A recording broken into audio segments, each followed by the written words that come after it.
The battle for Italy was to be one of the most bitterly fought and protracted conflicts of World War II.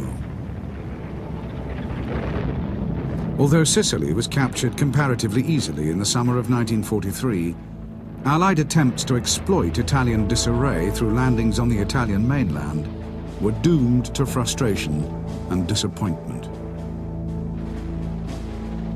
The Italian armed forces played virtually no part in the campaign. When the Allies landed at Salerno in September, the country was occupied by the Germans, and the landings themselves were contested by first-line German formations.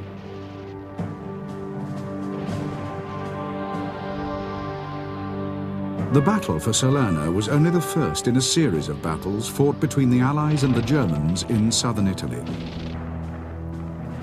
The country was ideal terrain for defense, mountainous, rugged, and scored by deep ravines and fast-flowing rivers.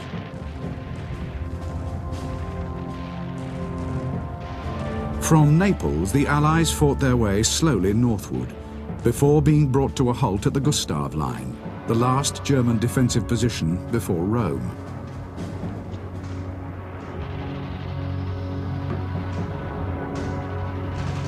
From December, the front remained deadlocked, despite several offensives and landings behind the Gustav Line at Anzio.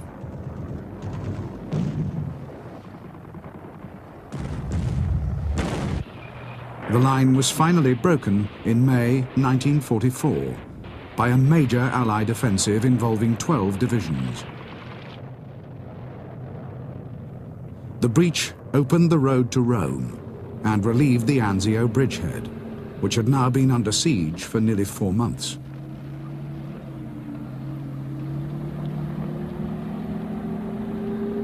The capture of Rome in early June effectively brought the campaign to an end.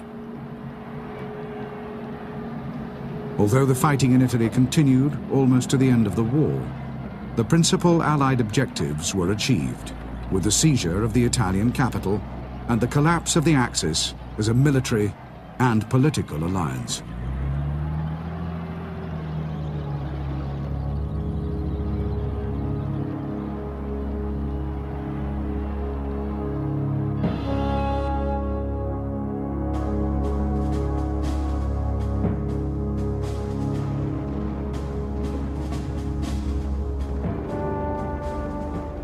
In November 1942, Italian ambitions to dominate the Mediterranean and to carve out an empire in Africa suffered a paralyzing blow.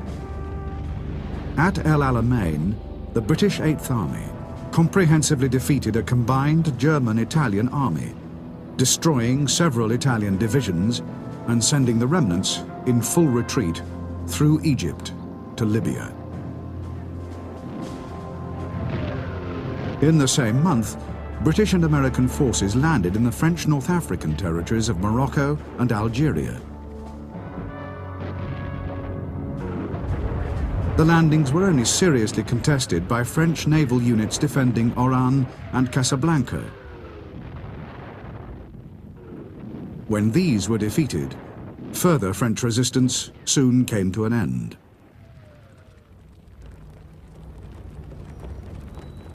The Allied landings and the lack of commitment shown by the French prompted Hitler to send troops by air and sea to occupy French Tunisia, before it too fell to the Allies. 2 days later, German forces marched into Vichy France itself, unilaterally abrogating the armistice agreements of 1940 and putting an end to the fiction of Vichy French autonomy.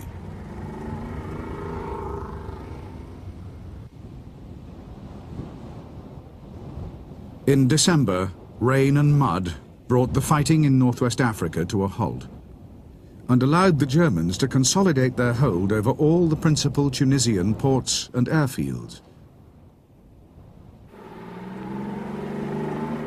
In late January, the Axis bridgehead was further strengthened with the capture of key strategic passes in the eastern dorsal and significantly reinforced by the arrival of the German-Italian forces withdrawing from Egypt and Libya.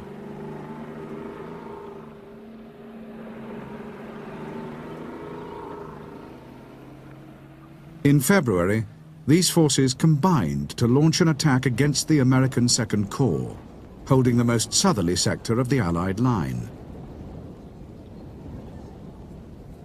The attack threw the Americans into confusion, and within a few days, German armoured formations were pouring through the Kasserine Pass into the rear of the Allied positions. The arrival of the British Eighth Army, however, prevented any further exploitation of this breakthrough, and by early March, the Axis had been forced back onto the defensive.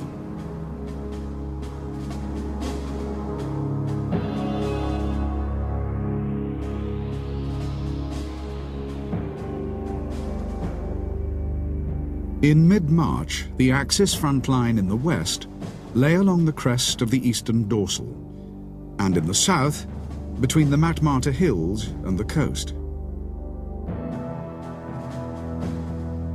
The Mareth line was the key to the southern positions, and was held by infantry forces of the Italian First Army and by the German Africa Corps. On March the 20th, Allied attacks were launched in 3 sectors: against the Mareth line by 8th Army's infantry, west of the Matmata Hills by a mechanized battle group driving towards El Hamma, and in the center by a reinforced American Second Corps attacking through the southeastern dorsal. For 2 weeks, the Axis defenders fought stubbornly, falling back slowly and systematically. But in early April, the front began to disintegrate, and the remaining Axis forces fled to the north to form a new front centered on the port of Tunis.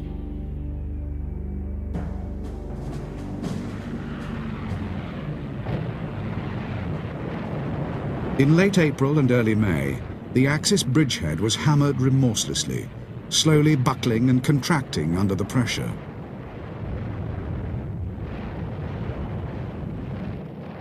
Although now clearly doomed, Hitler insisted that the bridgehead be defended to the last. These orders merely ensured that the battle was prolonged unnecessarily, that no attempt was made to evacuate men and equipment to Italy, and that the Allied victory, when it came, was complete and overwhelming.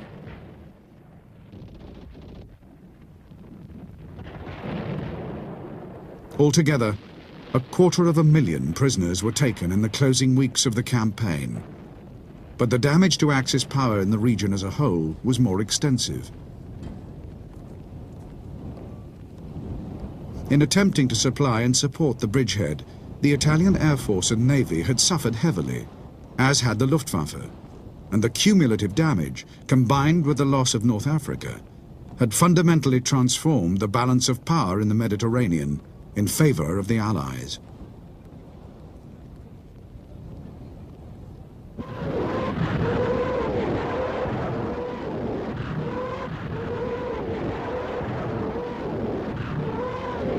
Hitler's willful determination to hold a bridgehead in Africa was all the more remarkable for the catastrophe that had resulted from a similar decision he had taken in the East.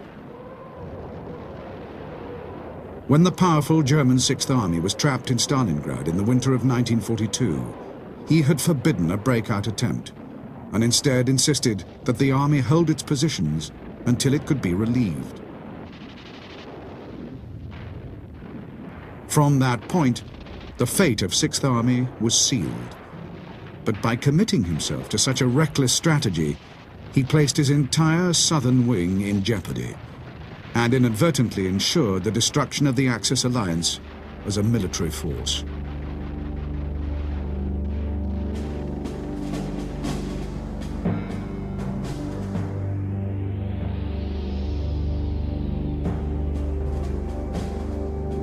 In early December 1942, the German front west of Stalingrad ran along the line of the Upper Don and the River Chir.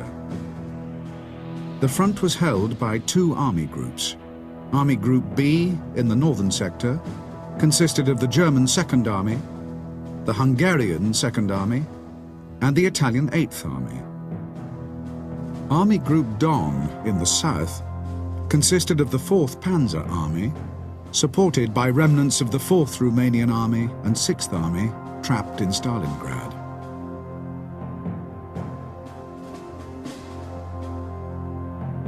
The Soviet forces in the sector were deployed in 4 fronts. The Don and Stalingrad fronts, separating 6th Army from the rest of Army Group Don, and the Voronezh and Southwest fronts, facing Army Group B.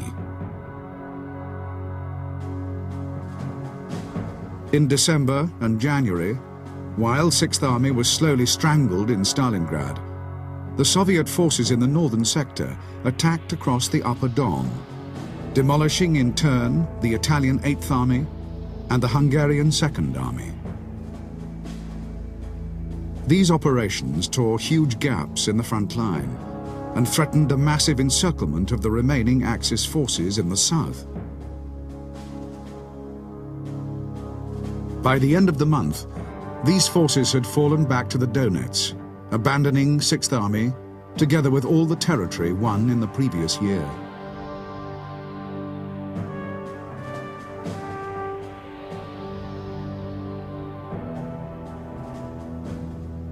The fighting in Stalingrad came to an end on February the 2nd.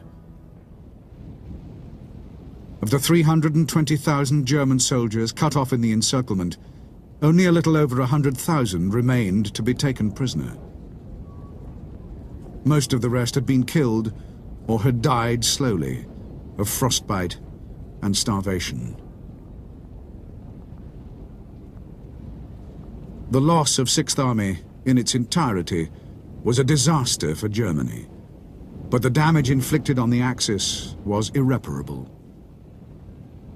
Between November 1942 and February 1943, 3 Axis satellite armies had been utterly destroyed, and a 4th so badly damaged that it was soon disbanded.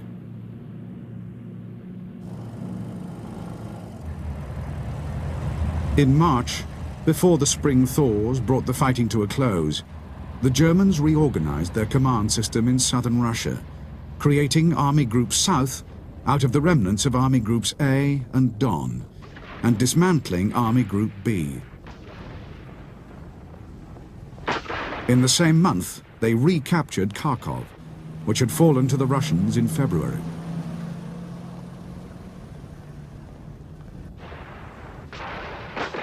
By the end of March, the front had stabilized. Both sides were exhausted and needed time to regroup and consolidate. But for Germany, the future was now bleak. Defeats in the East and in Africa had plunged the Axis into disarray and transformed Hitler's war of conquest into a battle for survival.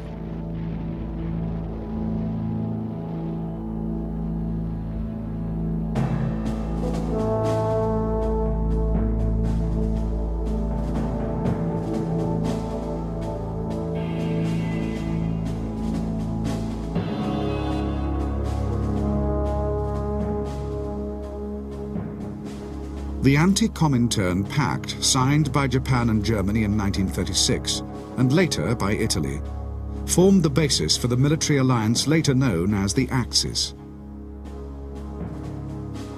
A state visit by Hitler to Rome in 1938 further strengthened the bond between Italy and Germany, and helped prepare the ground for the military adventures of 1939.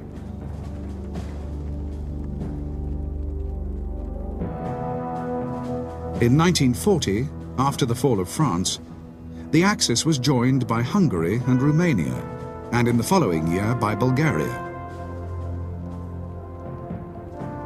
For Hitler, these alliances were essential to the security of the Reich and to the creation of a pan-European alliance against Bolshevism. They also lent legitimacy to the Nazi regime and helped to reassure the German people that they were not alone. The destruction of the Axis satellite armies in the East and in North Africa was therefore a political as well as a military disaster. Yet as far as he was able, Hitler would not desert his allies, nor would he allow them to desert him. In the summer of 1943, he would authorize plans to be drawn up for a German occupation of Italy.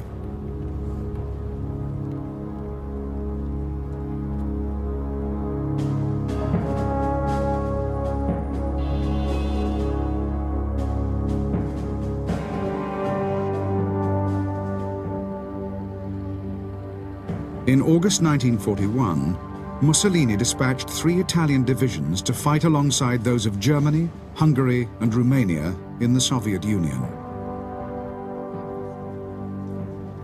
In the same month, he travelled with Hitler to Brest-Litovsk to survey the devastation wrought on the Red Army during the battles on the frontier. Mussolini was impressed and fully accepted Hitler's assurance that the war in the East would be over by the spring of 1942. A year later, there were 10 Italian divisions fighting in Russia, and little prospect of a decisive victory in the foreseeable future. In Egypt, the German-Italian Panzer Army had been stopped in its tracks and forced onto the defensive.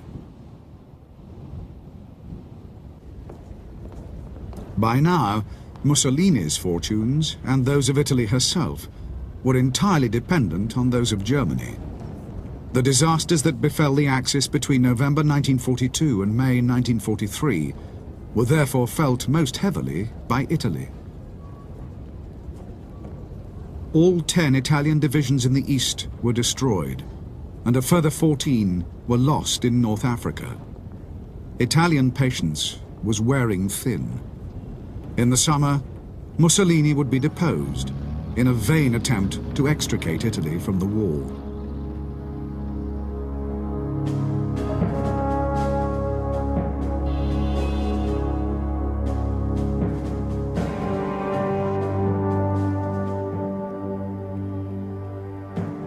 For Churchill, the victory at Alamein in November 1942 marked the end of a long period of defeat and humiliation for the British Army.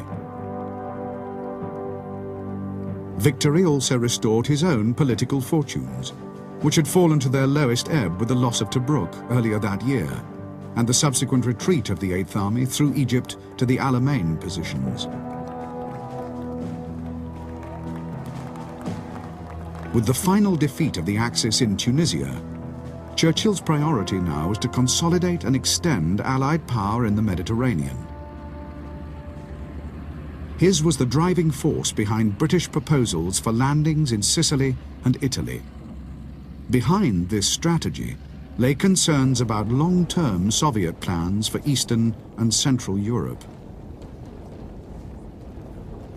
By knocking Italy out of the war, Churchill hoped to influence events in Central Europe to the Western Allies' advantage and secure Greece and the Balkans from Soviet intervention. It was this, essentially post-war strategy that most infuriated both Roosevelt and Stalin and led to serious disagreements that would fundamentally affect the conduct of the campaign.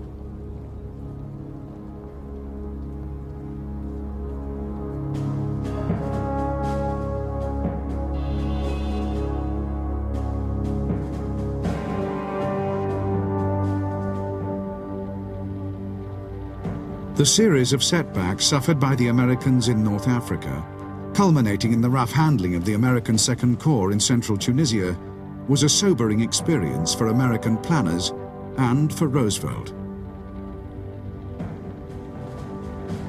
British doubts about the combat readiness of American troops and the tactical abilities of American commanders had been fully borne out by events. As a result, Roosevelt's position was to a certain extent undermined, and his preferred strategic priority, an early attack on the French coast, was quietly postponed in favor of the British proposal for an invasion of Italy.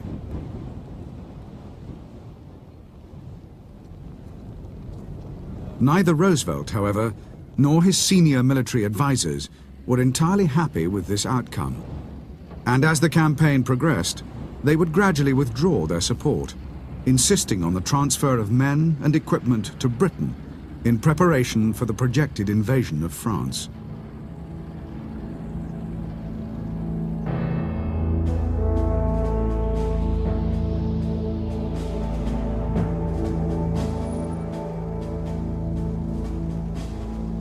The possibility of an invasion of Sicily was first raised in London at a meeting of the Joint Chiefs of Staff in the summer of 1942.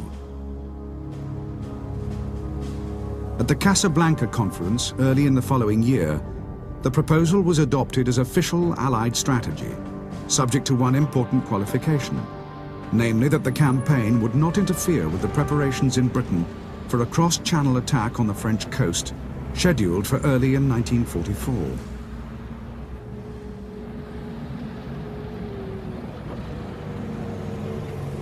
Although initially opposed to the idea and doubtful of the military value of such an operation, American planners were conscious of the need to maintain the momentum built up in North Africa.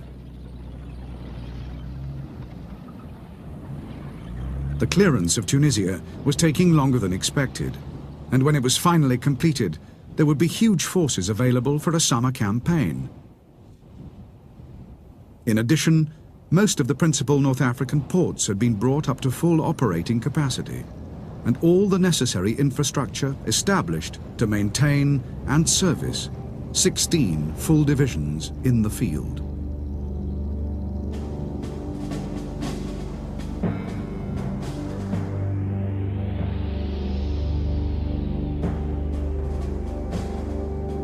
For the British, Sicily was a tempting target.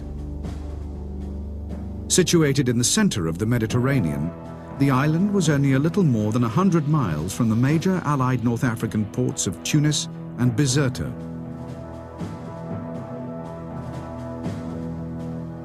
Airfields on the Tunisian plain, along with others on the North African coast, would ensure adequate tactical air support for an invasion attempt, while those on the islands of Malta and Pantelleria would provide virtually constant fighter cover. Possession of these islands also provided the Allies with comparatively secure sea lanes for the final approach of the invasion convoys. If Sicily was captured easily, follow-up operations could be mounted across the Strait of Messina, or even, in the event of an Italian collapse, higher up the peninsula. The capture of Sicily would also give the Allies absolute control over the central Mediterranean and provide additional airfields to prosecute the air war against Italy's ports and cities.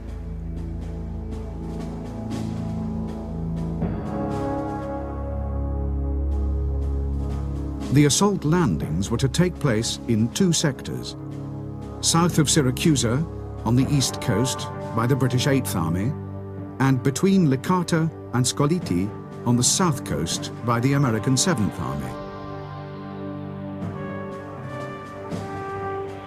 Among the primary objectives in the American sector was the capture of Axis airfields north of Gela. Primary British objectives included the capture of Syracuse and Axis airfields in the southeast corner of the island. Once the beachhead was established, the important east coast ports of Augusta and Catania were to be taken, along with a further group of airfields to the west. The final reduction of Sicily was to be accomplished by a general advance on either side of Mount Etna, to the north coast and the town of Messina, the capture of which would isolate any remaining Axis forces still fighting in the west.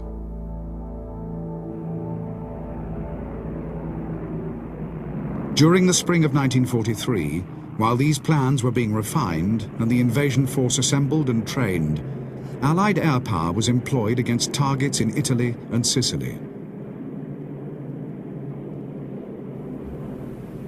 These included ports, airfields and military bases, all of which were attacked heavily.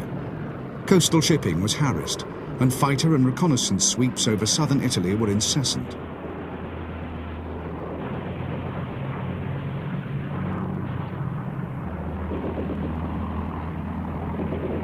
The underlying objectives of the air plan, in addition to ongoing reconnaissance, were the destruction of the Luftwaffe and the Italian Air Force in the south, the isolation of Sicily by strategic and tactical bombing of the island's communication links, and the steady erosion of Italian morale by systematic attacks on the island's defences.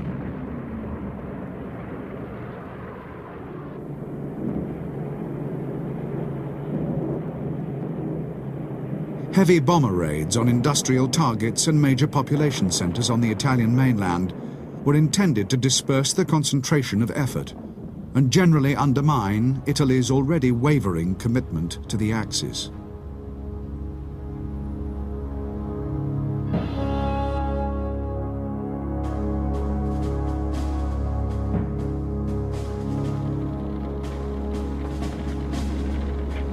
After Stalingrad, Hitler's main priority was to strengthen his position in the east. With the recapture of Kharkov, Army Group South had halted the rout of Axis forces from the Don steppe and anchored the front along the line of the Donets.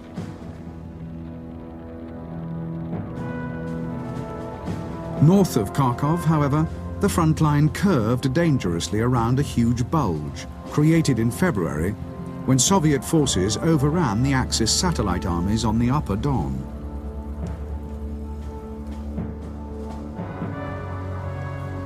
Yet the Wehrmacht was no longer the force it had been in 1941, when 3 million men had stormed through the Soviet Union to within 20 miles of Moscow. Nor was there any possibility, in the near future, of a return to Stalingrad or Moscow. The task for the Wehrmacht in 1943 would be to straighten the line in the east through a series of limited offensive operations in preparation for a long war of attrition.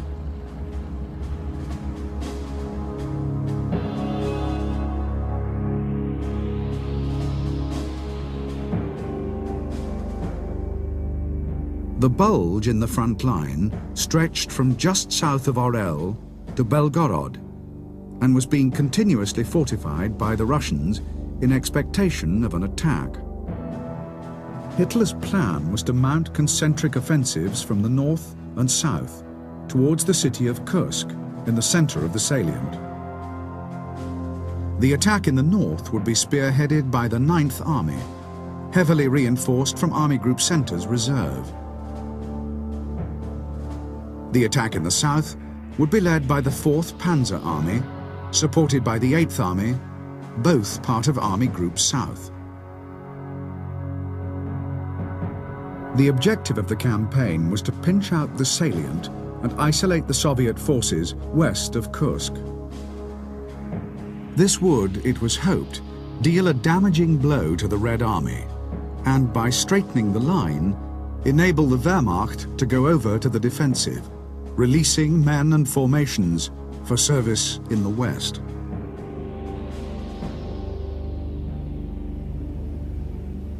By reinforcing the German-Italian forces in North Africa, Hitler, by design or inadvertently, had prolonged the conflict in the region into the early summer of 1943. The consequent Allied build-up that was to lead to the invasion of Sicily also ensured that there would be no major landings on the French coast before 1944.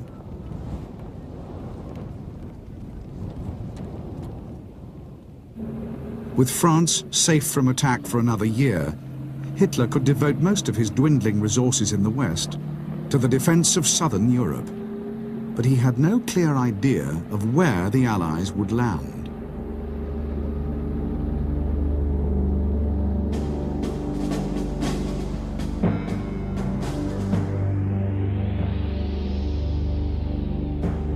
Despite the concentration of air attacks in southern Italy, there were indications that the main Allied landings would take place in Greece or in Sardinia.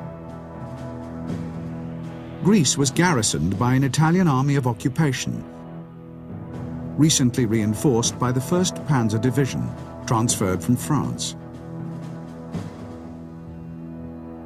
In Italy, there were 3 armies, one of which, the 6th, was wholly concentrated in Sicily. 6th Army was supported by 2 German divisions, the 15th Panzer Grenadiers and the Hermann Göring Panzer Division. In Sardinia, the Italian garrison was supported by the 90th Panzer Grenadiers, and in nearby Corsica, the 16th SS Panzer Grenadiers were forming up.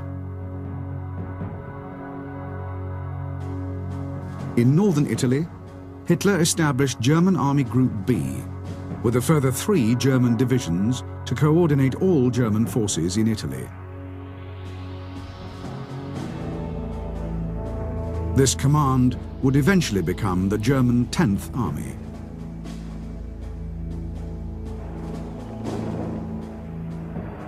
These then were the principal forces available to Hitler on the eve of the Allied attack. He had little confidence in his Italian ally and expected his thinly spread German formations to intervene quickly and decisively wherever the landings took place.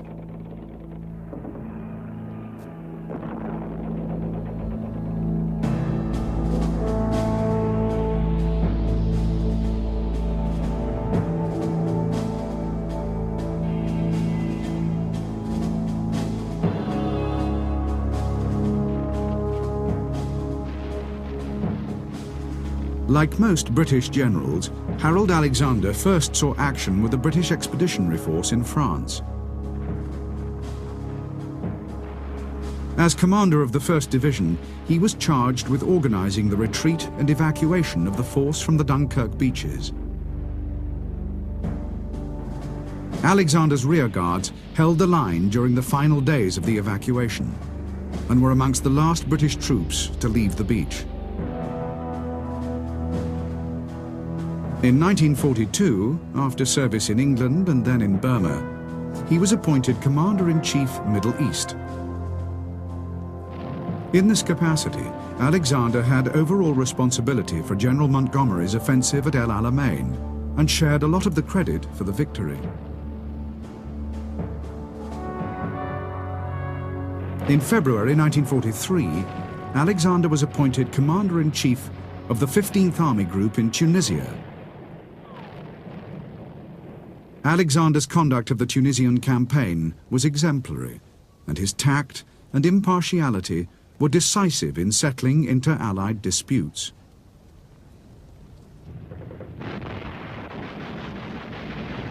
In the final weeks of the Tunisian campaign, Alexander used his material superiority to bring to battle all the component forces of the military alliance. This ensured that the victory honors were shared equally, and that untested formations were given valuable battle experience in preparation for future campaigns on the continent of Europe.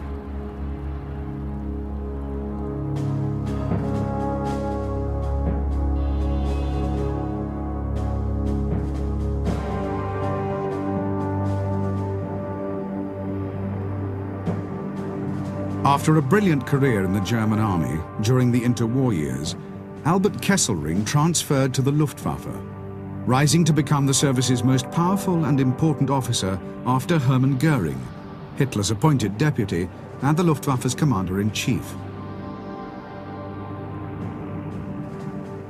As Chief of Staff from 1936, Kesselring was largely responsible for the military effectiveness of the Luftwaffe at the outbreak of war, and subsequently commanded powerful German air fleets in Poland and the West. During the Battle of Britain, Kesselring commanded the principal German air fleet and came very close to defeating the RAF.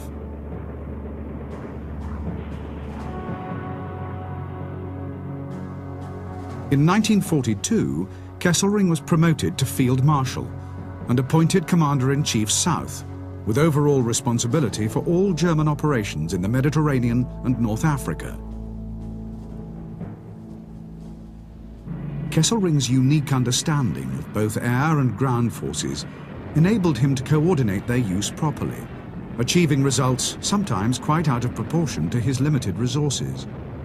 This was particularly true in Tunisia, where the Luftwaffe held tactical air superiority for much of the campaign.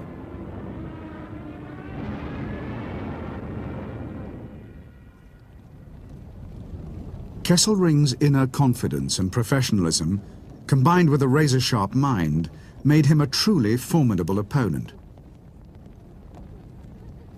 In Italy, commanding both ground and air forces, he would conduct a faultless campaign, gradually withdrawing northwards and exacting a huge price for every Allied gain.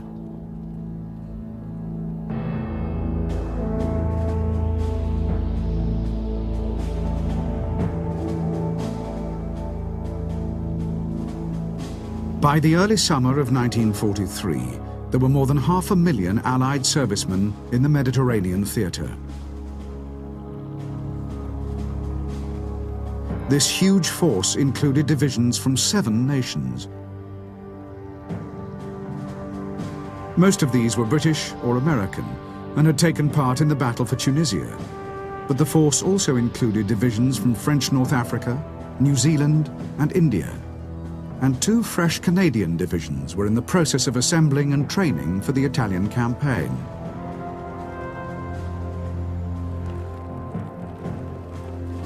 A Polish corps of 2 divisions was also being formed.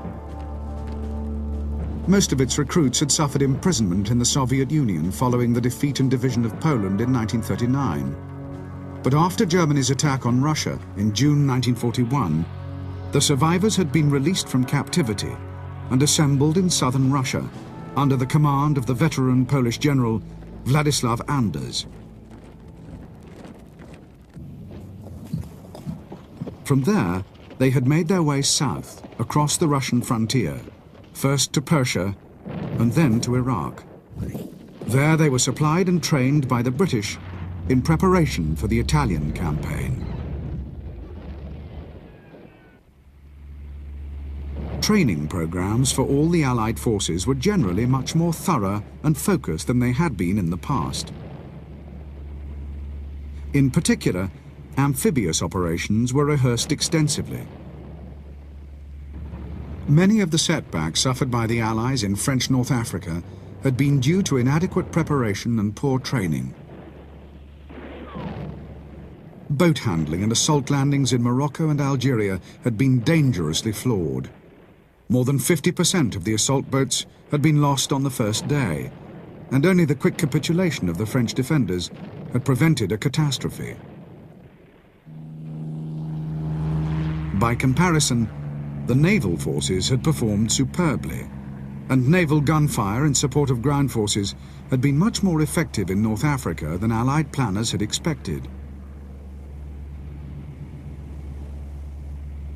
For the invasion of Sicily, by far the most hazardous enterprise yet undertaken by the Allies, adequate naval support would be essential, and a force of more than 250 warships would be employed to cover and support the landings.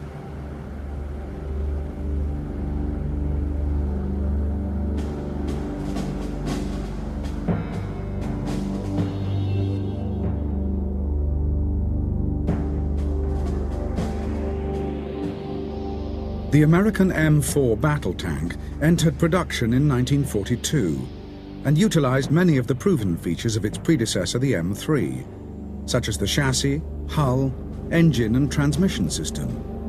But the 75mm gun was mounted in a fully traversable turret with a consequent height reduction of 15 inches.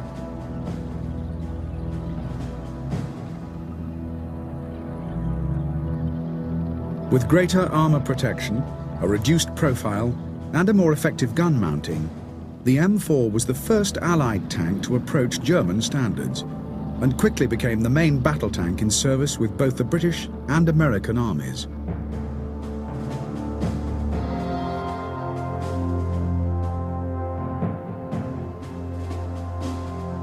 The personal weapon of the British soldier for most of the 20th century was the Lee Enfield service rifle. The Mark V was an improved version of the model that had served the British Army throughout World War I and retained much the same basic design. The magazine held 10 rounds, which were loaded in clips of 5, and the adjustable sights gave it a remarkably high degree of accuracy. The weapon was also easy and cheap to mass produce, and was sturdy and reliable in service.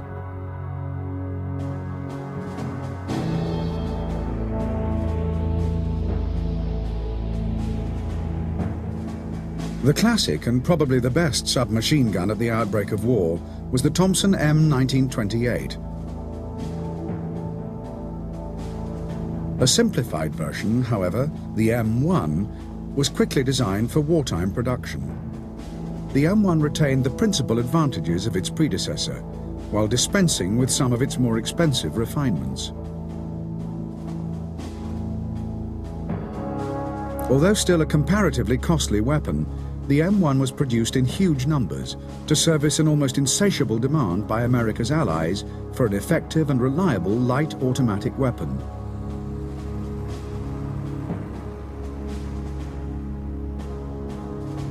Many were sent overseas as part of Lend-Lease and equipped British and French as well as American forces.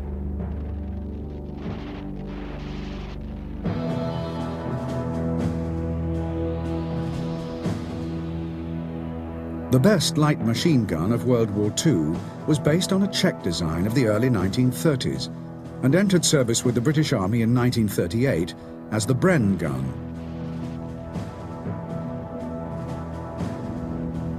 Although its rate of fire was comparatively low, the gun was light and easy to handle. In adversity, it could be fired from the shoulder or hip.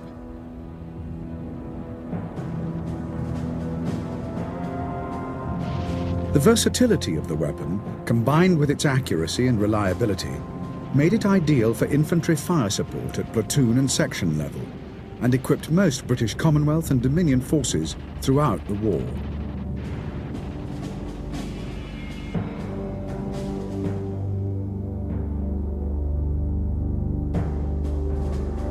One of the most celebrated infantry support weapons of World War II was the American bazooka.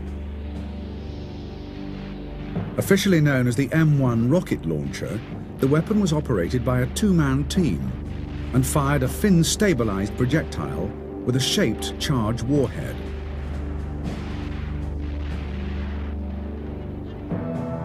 The bazooka was designed as an anti-tank weapon, but could be used with equally devastating results against pillboxes and fortified positions. Nearly 500,000 bazookas were produced during the war, and the weapon provided the inspiration for the German Panzerschreck.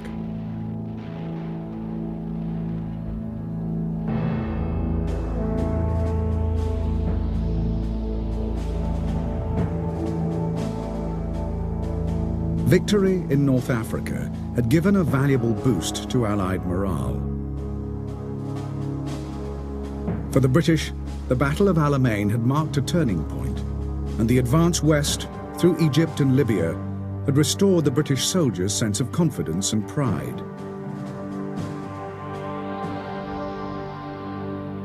For the Americans, the campaign, and particularly the battles of 1943, had turned raw recruits into seasoned veterans. They had been tested in the most adverse conditions against some of the best and most experienced formations in the German army, and after early reverses had recovered well and fought with skill and courage.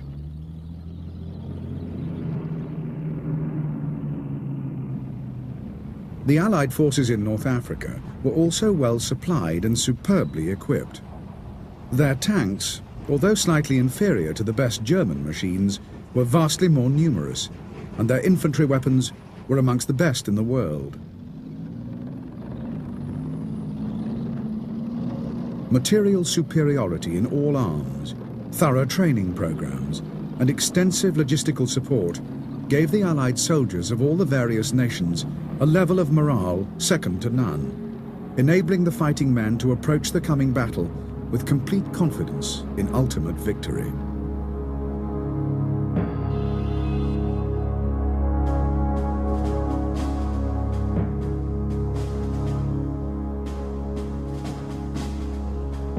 While the battle for North Africa was still unresolved, the principal German presence in Italy consisted of Luftwaffe units committed to holding open the sea lanes between Italy and the few North African ports still in Axis hands.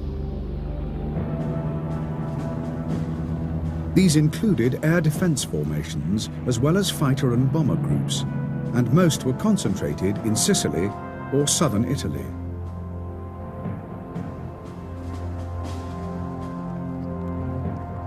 In the summer of 1943, however, when the North African campaign came to an end, Hitler began reinforcing southern Europe with a few carefully selected German formations, and earmarked others for immediate transfer in the event of an invasion.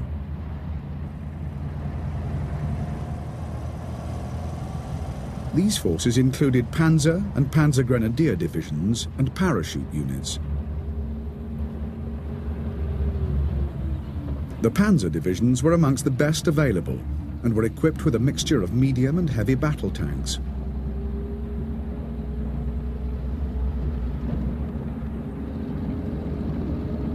The Panzer Grenadier divisions, though well equipped, sacrificed armour for mobility, fielding a range of light and medium artillery, some of it self-propelled. Both types of division, however, were highly mechanized, and their attached infantry was normally fully motorized.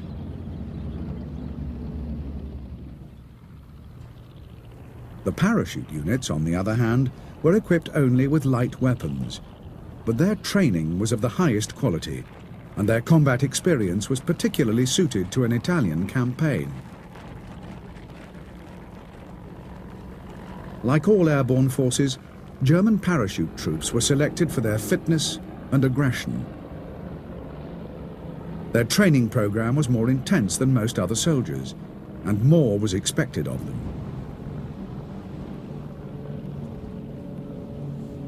Parachute troops were trained to be self-sufficient, to fight both as an individual and as part of a team. As lightly armed assault troops, they would need to show a high degree of initiative, combined with speed and aggression. As a rapid reaction force in defense, these qualities would make them formidable opponents, particularly in the difficult conditions and mountainous terrain of mainland Italy.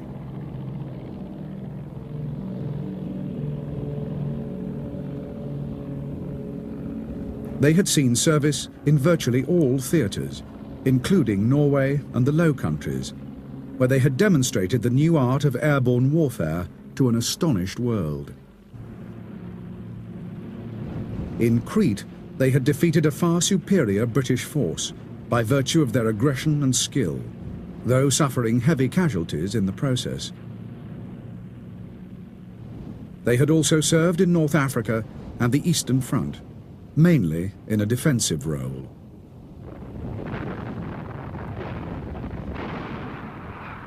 In July, the 1st Parachute Division was training in the south of France and was ready for immediate deployment, wherever the Allies should land.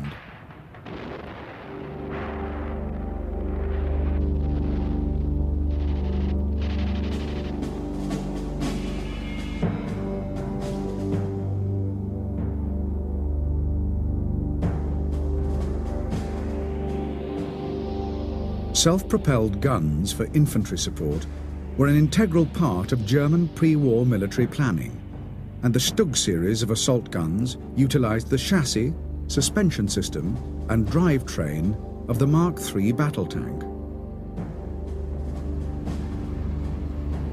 Dispensing with the turret reduced the weapon's profile significantly, and at the same time allowed armor thickness to be increased. From 1942, the series mounted a 75mm assault cannon, capable of engaging tanks as well as field targets, and protection was further increased with the addition of extra armor.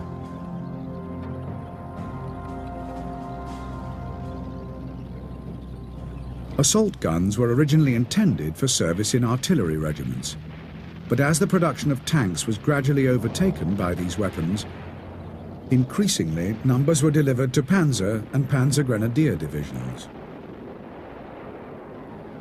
When the Mark III battle tank was discontinued in 1943, production was switched entirely to the assault gun, and more than 10,000 were eventually produced.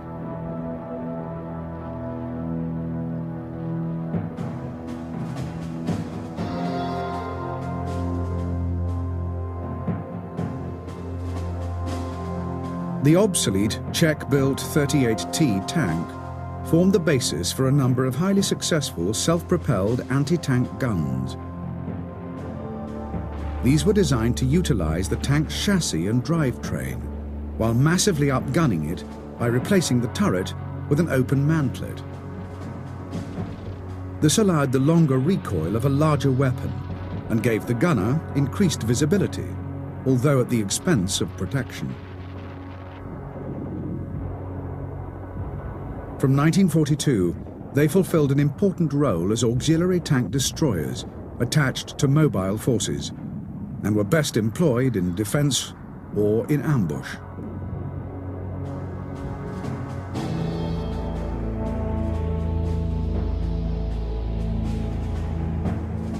Self-loading rifles had been under development in Germany for many years, and these efforts finally bore fruit in the Walter Gewehr 41. The automatic bolt was operated by muzzle gases deflected back onto an annular piston. The Gewehr 41, however, although accurate, was muzzle-heavy and unreliable, and was superseded in service by the Gewehr 43, an altogether better weapon, which also used a gas operating system. The Gewehr 43 was fitted with telescopic sights and was commonly used as a sniper rifle.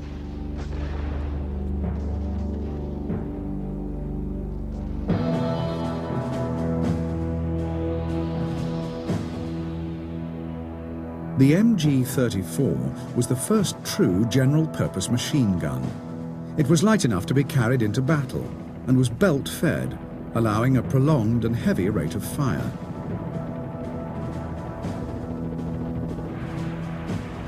The weapon was superbly crafted and had a dual-action trigger, giving the gunner the option of full or semi-automatic fire. The bipod could be positioned either at the end of the barrel for accuracy or near the breech for ease of maneuver. The weapon could also be mounted on a tripod frame, and the air-cooled barrel was easily and quickly changed, giving the gun the capability and performance of a heavy machine gun.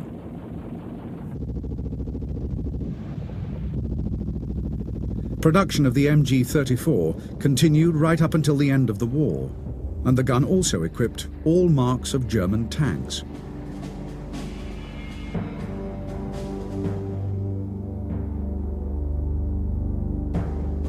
The standard German mortar throughout the war was an 80mm weapon, simply constructed and cheap to produce. The barrel, baseplate and bipod could be carried as a three-man load, giving the infantry a light artillery capability at section level.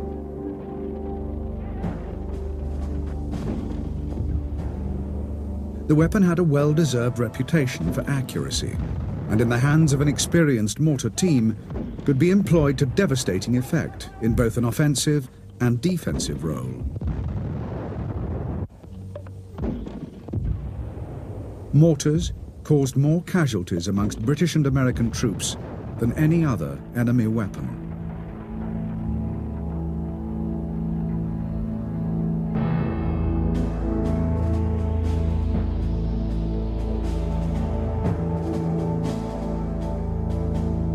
What Hitler lacked in numbers, he had tried to remedy in terms of quality.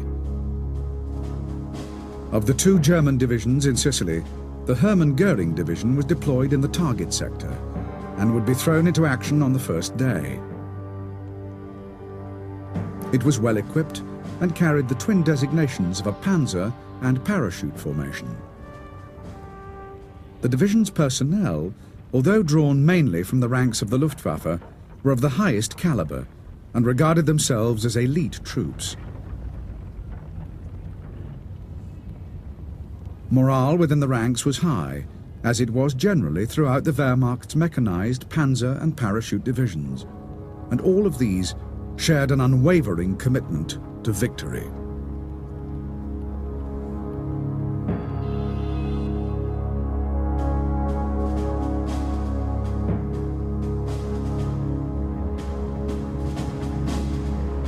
While these deployments were taking place in southern Europe, the vast bulk of the Wehrmacht's offensive power was being concentrated in the east for the coming Battle of the Kursk salient. A shortage of armor and equipment had caused the attack to be postponed 3 times, giving the Russians time to prepare their defenses and squandering the advantage of surprise. The build-up of force by both sides was enormous, and the Germans had committed most of their armor to the battle, including almost all of their heavy tanks.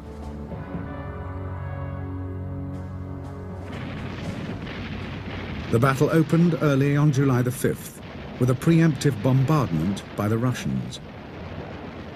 When the German attack began at dawn, they were already partially disorganized and made slow progress. Within 2 days, the northern attack by the German 9th Army had come to a virtual standstill after gaining only a few miles, while the 4th Panzer Army, attacking in the south, was becoming bogged down in increasingly desperate fighting.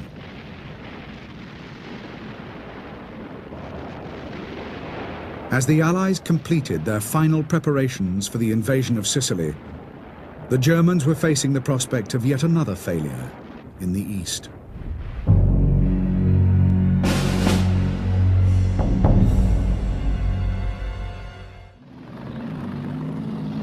In early July 1943, while the Allies were completing their final preparations for an invasion of Italy, the Wehrmacht was fighting a critical battle of attrition with the Red Army on the Eastern Front.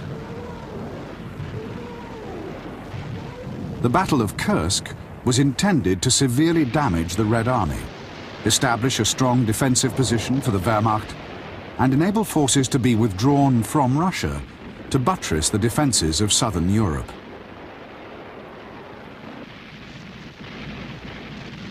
The battle had begun badly, with a preemptive Soviet artillery barrage, and had quickly become a slogging match in which the Wehrmacht could ill afford to become embroiled.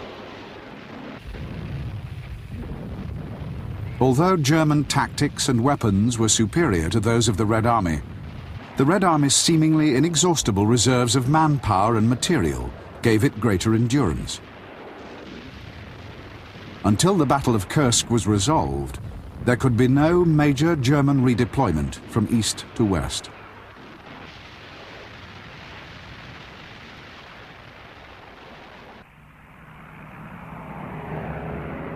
Meanwhile, from bases in North Africa, the Allies continued to prosecute the air war against Italy.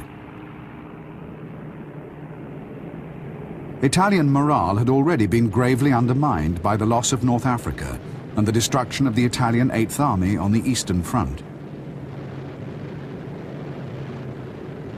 If the pressure was kept up by airstrikes and by landings in southern Italy, Allied commanders believed that Italian morale might collapse completely, leading to the defection of Italy from the Axis and a general capitulation.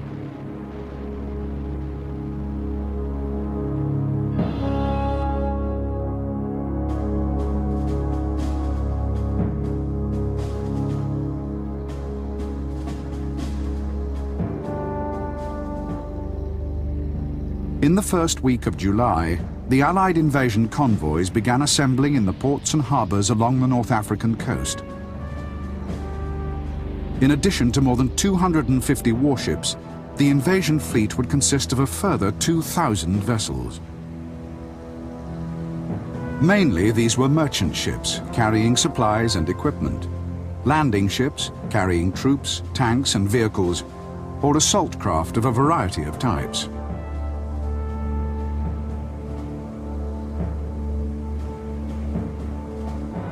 When the embarkation of men and equipment was complete, the convoys set sail for their final rendezvous areas north of Malta.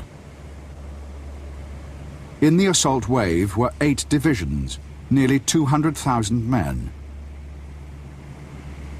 Most of them were expected to be ashore by the 3rd day, along with more than 2,000 tanks and guns, 14,000 vehicles, and supplies of food, fuel, and ammunition, sufficient for several days' fighting.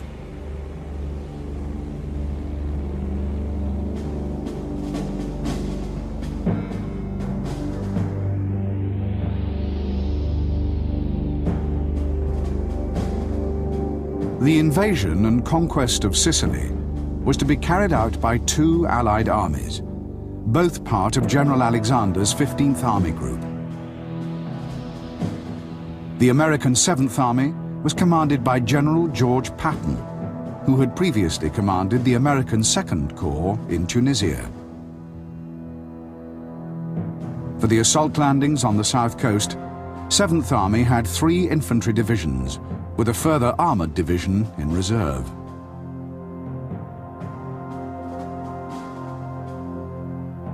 The British 8th Army was commanded by General Bernard Montgomery, who had proved himself in North Africa one of the most able field commanders of the war. Landing in the southeast corner of Sicily, Montgomery had 4 divisions, 2 of which, the 50th and the 51st, were veterans of the North African campaign.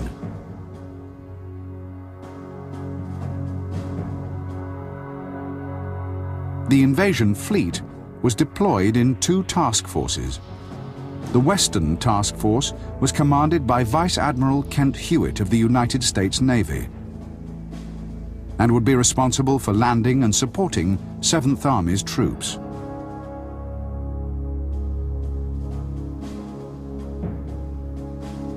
The Eastern Task Force, assigned to the British landings, was commanded by Admiral Sir Bertram Ramsay, mastermind of the Dunkirk evacuation and the Royal Navy's foremost expert on amphibious operations.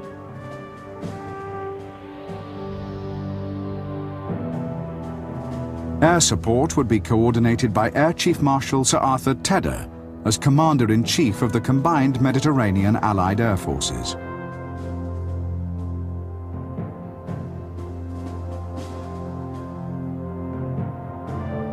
The principal Axis formation in Sicily was the Italian 6th Army, commanded by General Alfredo Guzzoni. 6th Army had a field strength of more than 300,000 men, deployed in 9 divisions. Most of these, however, were garrison commands, poorly equipped, ill-trained, and of low fighting value. The main striking force on the island was the 14th Panzer Corps, consisting of the 15th Panzer Grenadiers and the Hermann Göring Panzer Division. The 14th Panzer Corps was under the administrative command of Lieutenant General Fridolin von Senger, who was also the German liaison officer with General Guzzoni's 6th Army.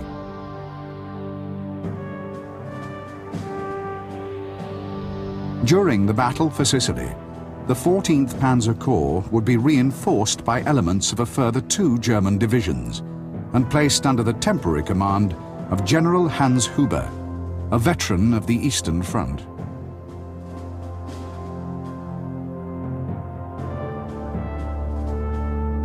Air support for the Axis forces in Sicily would be provided mainly by the German 2nd Air Fleet, which was now under the command of Field Marshal von Richthofen. 2nd Air Fleet had extensive bases in Sicily and southern Italy, and still possessed several hundred serviceable aircraft.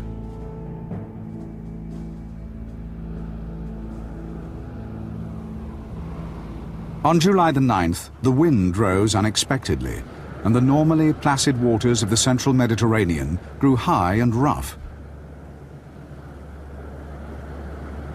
Within a few hours, winds of 40 miles an hour were sweeping in from the west, and the invasion armada was pitching and tossing in a growing swell.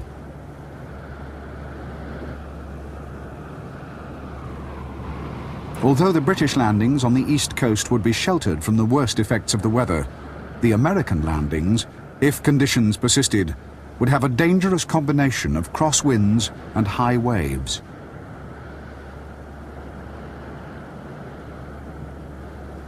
Allied leaders considered the option of postponement, but the huge operation was already too far advanced, and the element of surprise would almost certainly be lost. Fortunately, there were indications that the wind might ease off during the night, and the decision was taken to proceed according to schedule.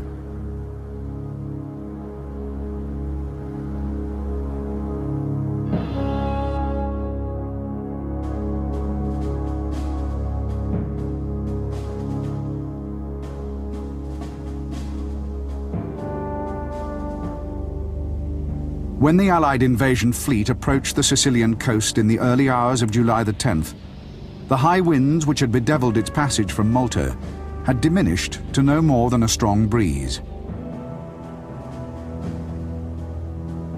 Hoping for surprise, the naval guns remained silent as the assault boats crept shoreward.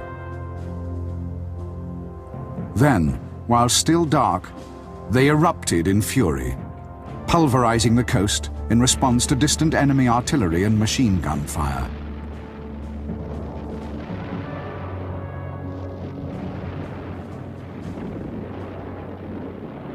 Over the next few hours, while the warships trained their guns on targets inland, the invaders swarmed ashore in ever-increasing numbers. The enemy coastal defenses proved completely inadequate and were easily overwhelmed. Their Italian garrisons were either routed or surrounded and forced to surrender. On the first day, the most determined resistance came from the Luftwaffe, flying mainly from bases in southern Italy. In the British sector, the landing areas came under intermittent attack, and a hospital ship was sunk. In the American sector, several vessels were hit, including the destroyer Maddox, which went down with heavy loss of life.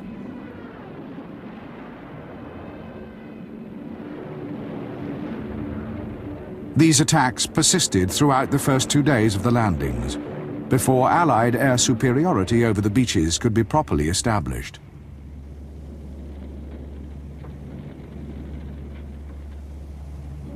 The warships were also active during this period, in counter-battery fire and in breaking up enemy concentrations. 2 attempts by the Hermann Göring Division to drive wedges through to the coast were successfully defeated by accurate naval gunfire, and by the 13th, the division had gone over to the defensive.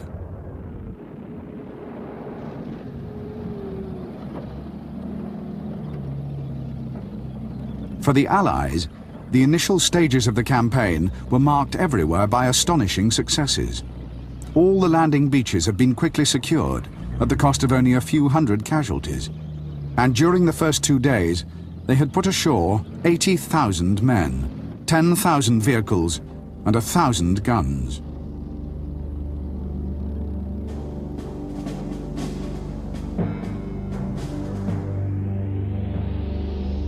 By the 15th, the Allies had secured a firm lodgment in southern Sicily. In the British sector, Siracusa had been captured with its port facilities intact on the first day, and Augusta had been taken on the 13th. From Licata, Gela, and Scoglitti, the Americans had advanced between 15 and 50 miles inland, clashing first with the Hermann Göring Division and then with the 15th Panzer Grenadiers. Several Axis airfields had been captured and would soon be pressed into service as bases for Allied close support squadrons.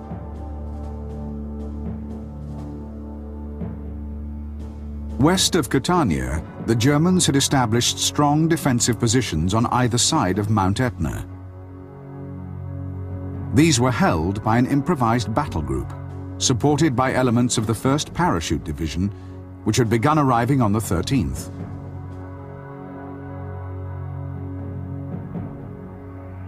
On the 16th, Kesselring appointed Huber as commander of the 14th Panzer Corps, comprising all German formations in Sicily, and Luftwaffe flak batteries guarding the Strait of Messina.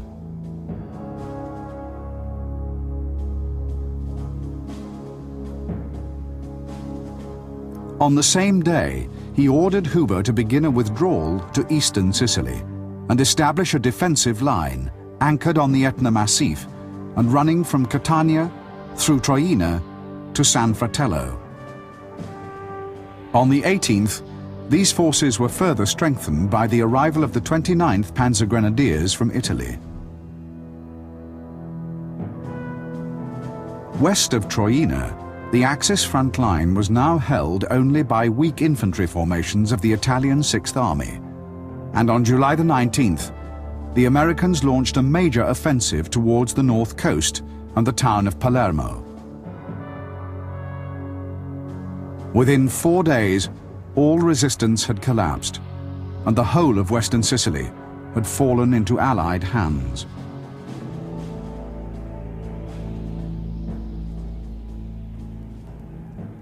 The fall of Palermo was a savage blow to Italian pride, and the first casualty was Mussolini, who was dismissed from office amid public protests and expressions of disgust.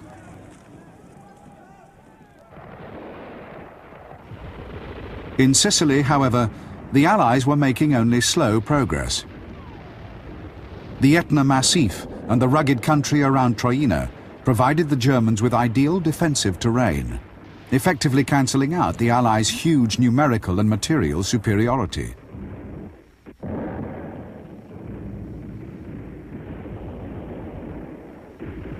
The battle for the Etna line was to be only the first in a series of battles fought in Sicily and Italy, in which the Allies would find their progress severely hindered by a combination of difficult terrain and brilliant German defensive tactics.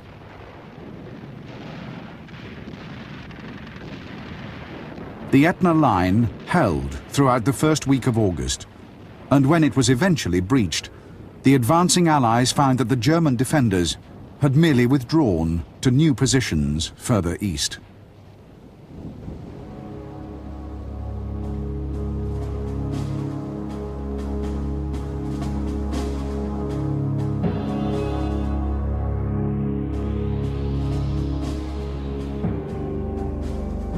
When they abandoned the Etna line, the Germans withdrew only a few miles, anchoring their new positions on the town of Cesaro. Simultaneously, they began withdrawing their heavy equipment across the Strait of Messina to the Italian mainland. On August the 10th, the headquarters of the Italian Sixth Army was relocated to Reggio, leaving the defense of northeast Sicily to Huber's 14th Panzer Corps. Over the course of the following week, the Germans withdrew steadily and systematically, successfully evacuating more than 40,000 of their own troops, along with 60,000 Italians, from Sicily to Italy.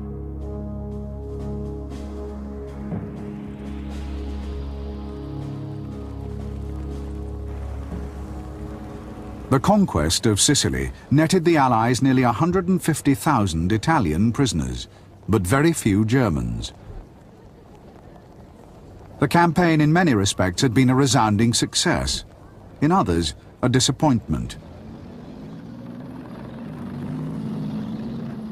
Italian resistance had proved far weaker than anyone had anticipated, and the Italian navy had not even left port, despite repeated German requests for assistance. Indeed, the contribution of the Italian armed forces to the defense of Sicily had been virtually negligible, encouraging the impression that Italy herself might be a hollow shell. But the Allies had suffered heavily at the hands of experienced German formations, who had retained the initiative to the end, conducting a phased retreat and escaping almost unscathed.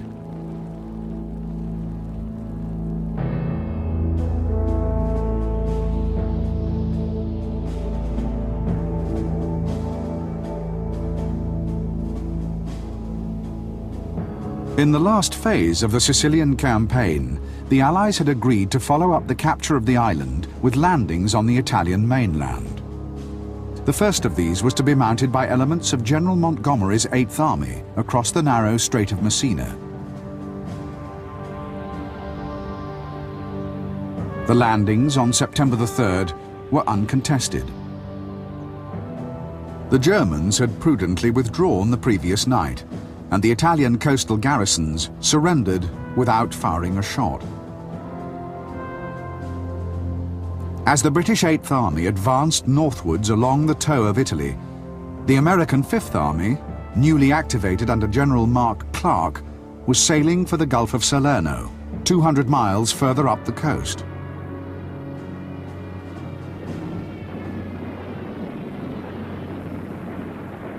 During the voyage, the invasion fleet was attacked intermittently by German bombers, and its progress was clearly being monitored by the Luftwaffe. But Allied commanders were confident of a successful operation. The landings on September the 9th were timed to coincide with a formal Italian surrender, and many of those aboard ship were expecting to walk ashore unchallenged.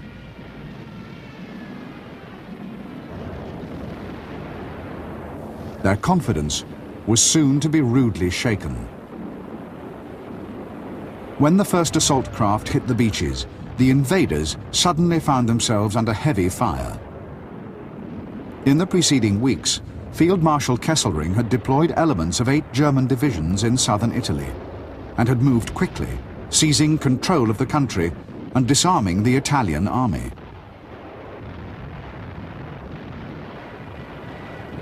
For the Allies, the Battle of Salerno would be no walkover. On the first day, the landings were counterattacked savagely, and the fleet was harried by wave after wave of German fighters and bombers. While the assault troops swarmed ashore to seek safety and shelter behind the dunes, Kesselring was ordering reinforcements to the area for a full-scale assault on the beachhead.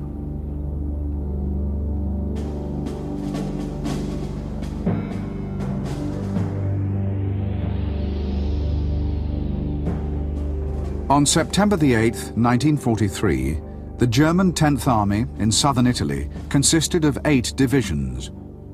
2 of these, the 26th Panzer and 29th Panzer Grenadiers, were withdrawing slowly northwards before the advance of the British 8th Army, and the 1st Parachute Division was deployed near Bari on the Adriatic coast to secure the line of retreat.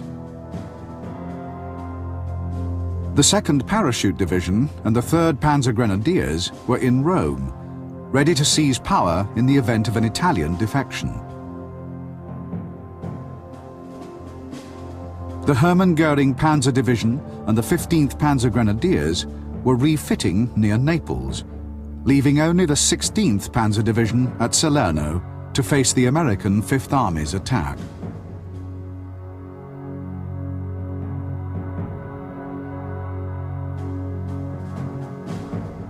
For the assault phase of the landings, Fifth Army had 3 divisions, with a 4th in floating reserve. Their primary objective was to secure a firm lodgment and then drive north towards Naples, which they expected to enter on the 3rd day. 16th Panzer, however, was deployed on high ground, dominating the beachhead area and the main roads leading north.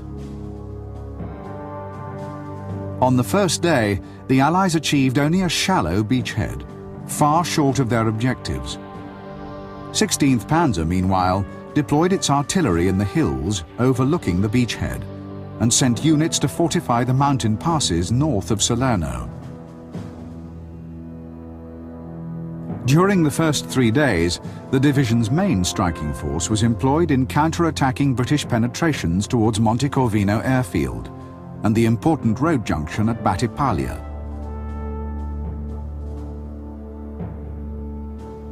On the 12th, the German defences were strengthened by the arrival of the 29th Panzer Grenadiers, and elements of the Hermann Göring Panzer Division took over the defence of the northern passes.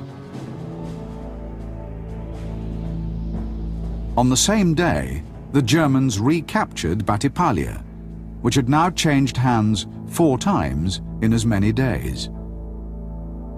On the 13th, they launched an attack down the corridor of the Selle River, driving to within a mile of the shore.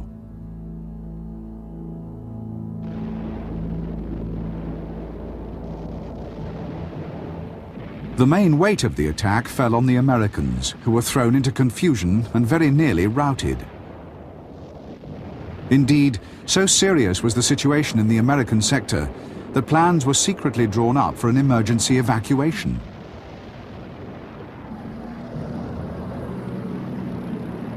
This was only averted by accelerating the build-up of reinforcements in the beachhead and by calling for support fire from the warships.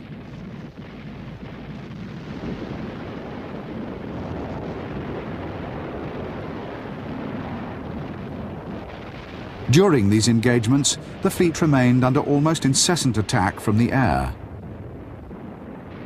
2 cruisers and a battleship were crippled and forced to withdraw, and numerous smaller vessels were sunk, including a destroyer and several transports.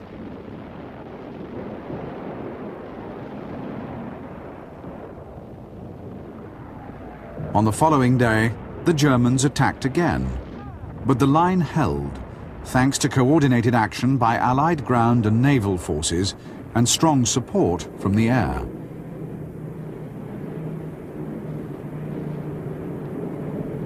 Over a 24-hour period, Allied tactical and strategic aircraft flew nearly 2,000 sorties over the battle zone, dropping some 1,400 tons of bombs.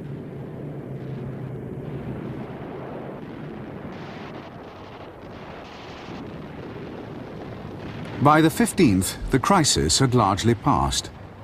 Allied reinforcements continued to pour ashore, and the beachhead was steadily strengthened and pushed out. On the 16th, German resistance in the American sector slackened significantly, and advance units of Clark's Fifth Army met up with forward reconnaissance patrols from Montgomery's 8th, which had been pushing steadily northwards against determined German rearguards.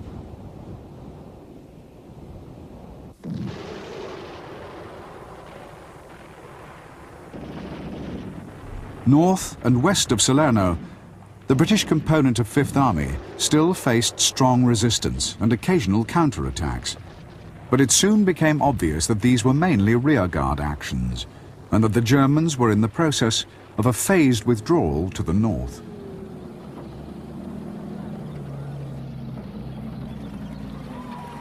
The arrival of 8th Army brought the Battle of Salerno to an end and created a broad front across the Apennine spine of Italy. But the Allies had achieved far less than they had hoped.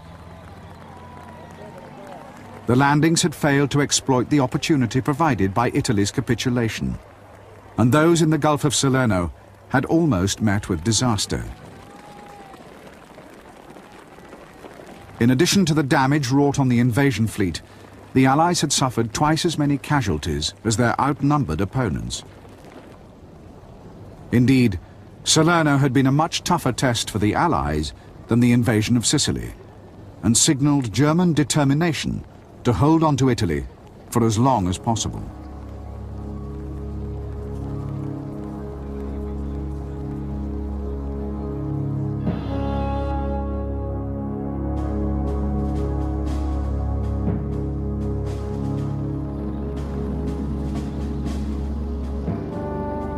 From Salerno, the Allies made only slow progress, entering Naples on October the 1st, more than 2 weeks behind schedule. They found the city in ruins and the port unusable. What had not been damaged by Allied bombing had been systematically demolished by the Germans prior to their evacuation. Restoring order and repairing the port would take many more weeks, consuming valuable resources and further delaying the advance north.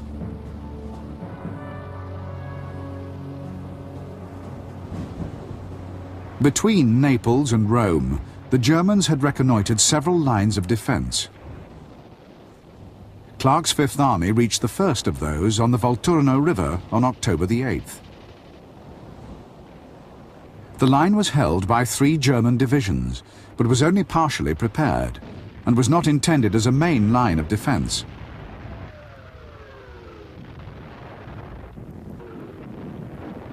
On the 16th, after a week of hard fighting, the Germans began falling back to another, hastily improvised and temporary line, 15 miles to the rear.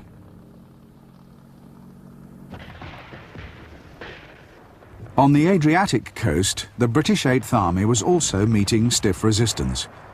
In early October, assault units crossed the Biferno River, but the intensity of the fighting brought the advance to a halt along the line of the River Trino.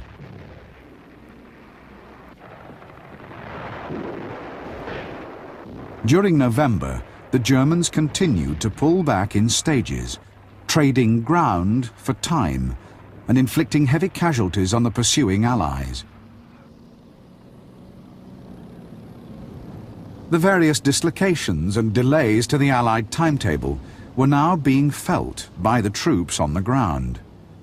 The Italian winter was setting in, and heavy rain was swelling the numerous streams and rivers, most of which ran directly across the Allied line of advance.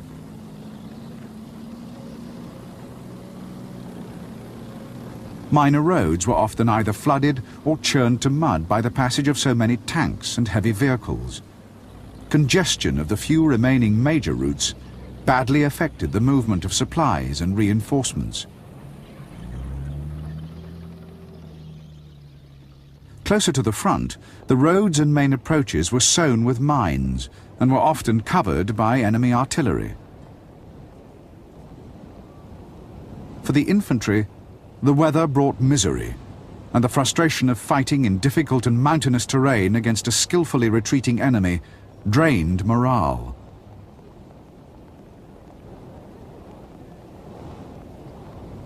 Compared to casualties from wounds, Allied soldiers actually suffered more heavily from sickness, including trench foot, an affliction not seen since the First World War.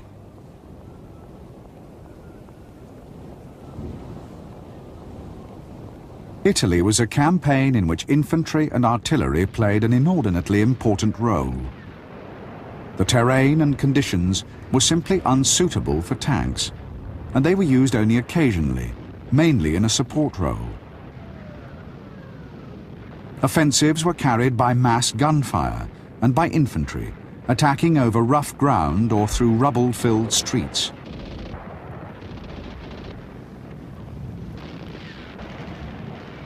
During November and early December, the Allied infantry fought a series of such actions, evicting the Germans, sometimes at bayonet point, from their mountain redoubts and strongholds. On the Adriatic coast, 8th Army pushed across the River Trino, and then the Sangro. West of the Apennines, 5th Army was inching its way into the mountains overlooking the plain of Naples. But in December, both forces were beginning to come up against the forward defences of the Gustav Line, the last and by far the most formidable of the German defensive lines south of Rome.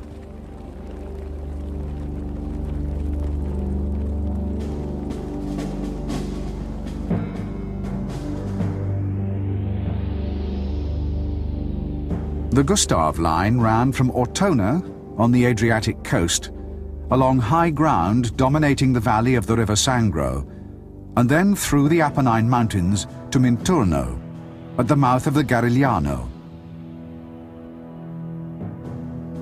The line was heavily fortified and hinged on the forbidding fortress abbey of Monte Cassino.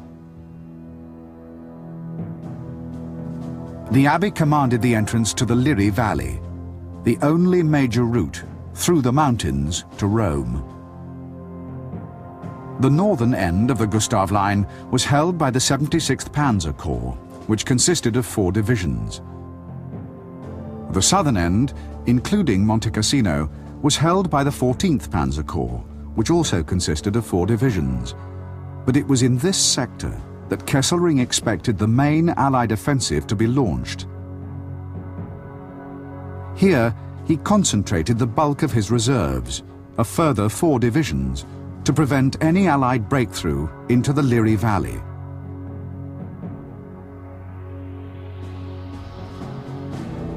Facing the 76th Corps, 8th Army had 5 divisions, but the line of advance was not promising, and 8th Army operations were to be scaled down in favour of the main effort, which would be mounted by Clark's 5th Army.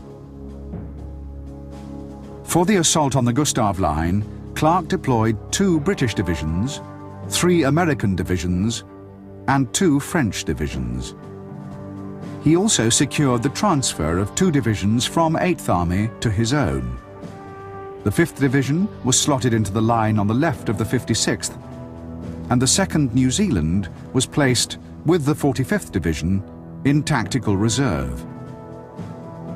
Thus, massively reinforced, 5th Army would attack across the Garigliano River and its northern tributary, the Rapido, aiming to break into the Liri Valley and collapse the German defences south of Rome.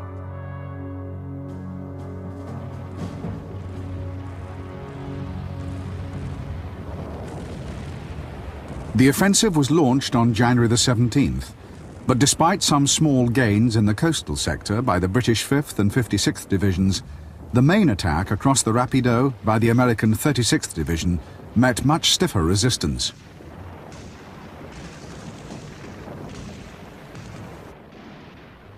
On the 21st, instead of reinforcing and exploiting the British bridgehead, Clark insisted priority be given to the American effort and ordered the 36th Division to renew its assault across the Rapido.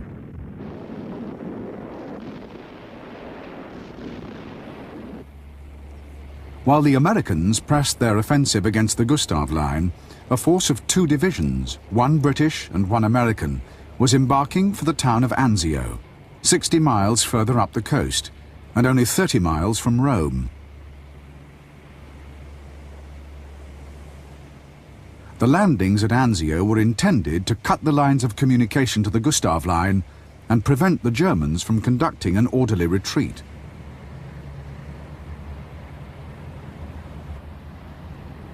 The troops went ashore on the 22nd, completely unopposed.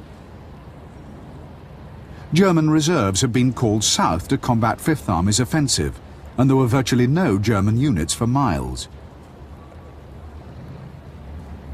Despite this, Clark instructed the commander of 6th Corps at Anzio to secure a strong beachhead before pushing inland, with the result that the element of surprise was lost, and the opportunity to win a significant victory in Italy was squandered.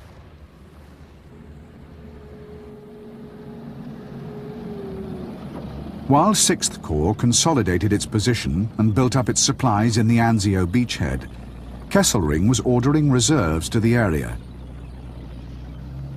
Among the first to arrive were units of the Hermann Göring Panzer Division and the 4th Parachute Division, elite troops sent to block the main exits from the beachhead and seize control of the road and rail links between Rome and the Gustav Line.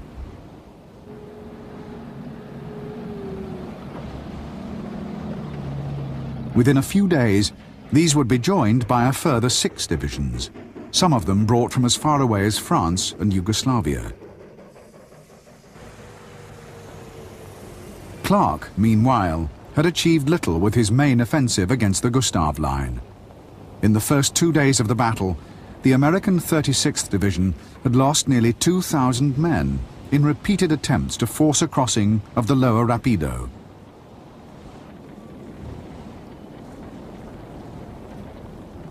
When this formation was exhausted, Clark ordered the 34th Division to attack higher up the river, hoping to take the town of Cassino and its abbey by flank envelopment. The abbey dominated the battlefield, and although not actually occupied by the Germans, possession of the hill itself and of other surrounding hills gave them a huge defensive advantage. German observation of Allied movements on the plain below was uninterrupted, and concentrated fire could be brought to bear on every attack.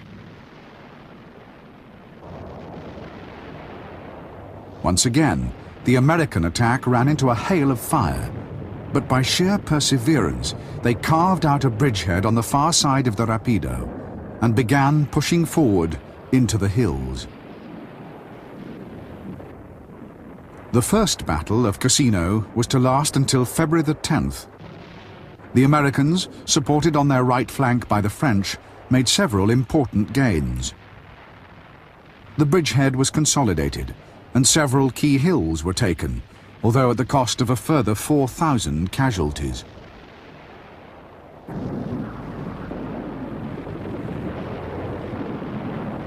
At Anzio, there was only sporadic fighting in the first week after the landings.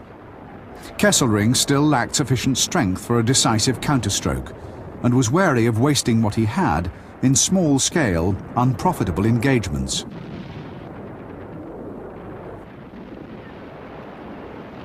While reserves were assembled for a full attack, he ordered the beachhead to be contained and the Allied build-up to be disrupted by long-range artillery and airstrikes against the invasion fleet.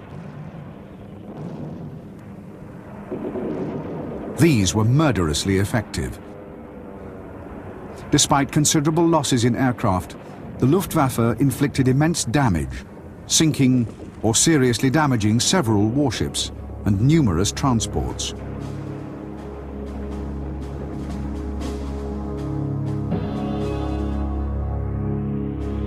By early February 1944, the Allies had achieved only a precarious lodgment, nowhere more than 10 miles deep, and centered on the main road leading from Anzio to Rome. The original 2 assault divisions of 6th Corps, however, were being rapidly reinforced by a further 3, one of them armored, and despite the depredations of the Luftwaffe, the invasion fleet still possessed more than 20 major warships.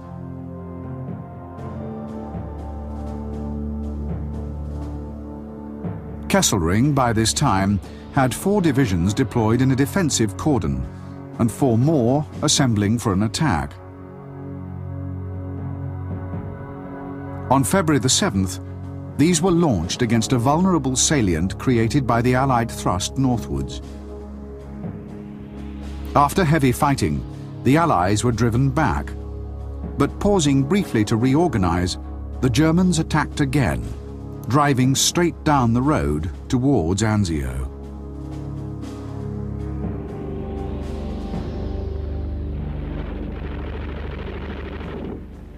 On the first day, the Germans made good progress, punching a breach in the Allied lines 2 miles wide and a mile deep. The second day saw more modest gains as the Allies recovered and responded with local counterattacks supported by concentrated artillery and naval gunfire.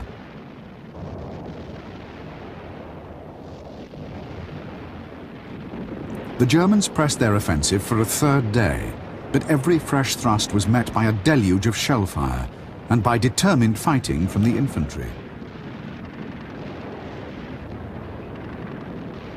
The line held, and on the 4th day, the Allies counterattacked vigorously, recovering some of the ground they had lost.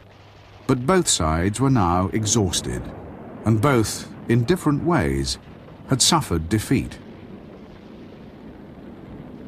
Although Kesselring's offensive had failed in its primary objective of driving the Allies back into the sea, it had badly shaken them and forced them back to inferior positions. More ominously, the Germans were now deploying for defense and seemed more than capable of containing the Allied beachhead indefinitely.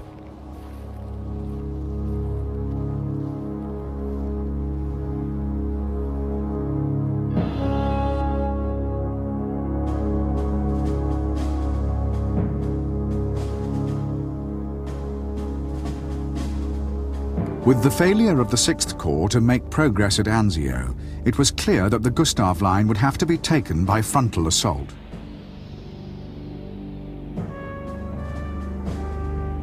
The Abbey of Monte Cassino, although unoccupied, was regarded by many Allied commanders as the single most formidable position in the entire line. The plan for the Second Battle of Cassino called for the destruction of the abbey by a massive air bombardment and for the subsequent capture of the hill and of the town below it.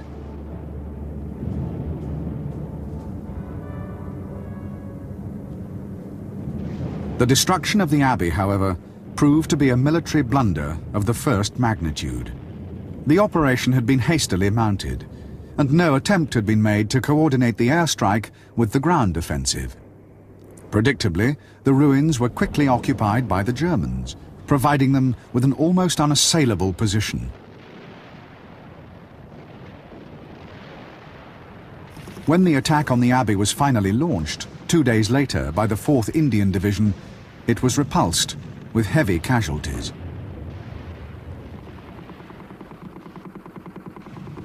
The attack on the town was equally unsuccessful. After a difficult assault crossing of the lower Rapido, 2 companies of the 2nd New Zealand Division fought their way through the edge of the town to the railway station.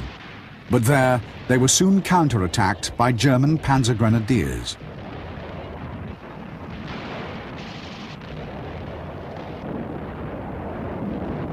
The fighting in the town lasted for only 1 day. The outnumbered New Zealanders lacked heavy weapons, and the failure of the Indian Division to take the abbey and the commanding heights rendered their position untenable, forcing them to withdraw.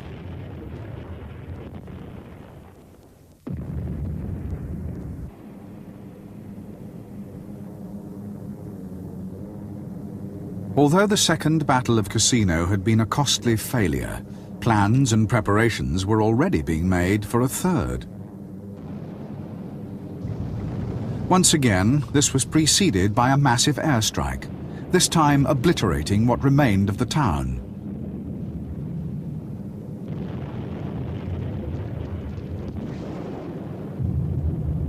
The bombardment lasted for 4 hours, yet remarkably, failed in its main aim of dislodging the defenders.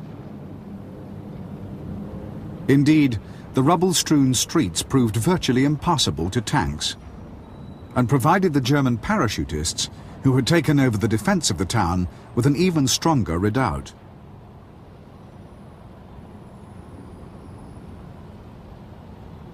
The Third Battle of Cassino was pressed for 8 days, from March the 15th to the 23rd, and was to end in yet another impasse.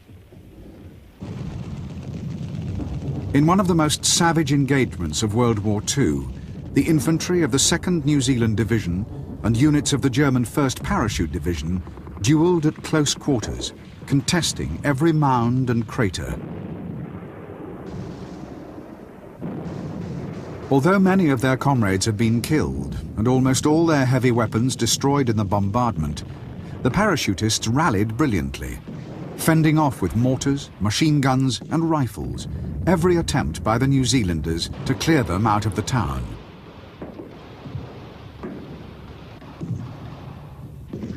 By the 5th day, they had effectively regained the initiative and had established a strong position west of the railway station.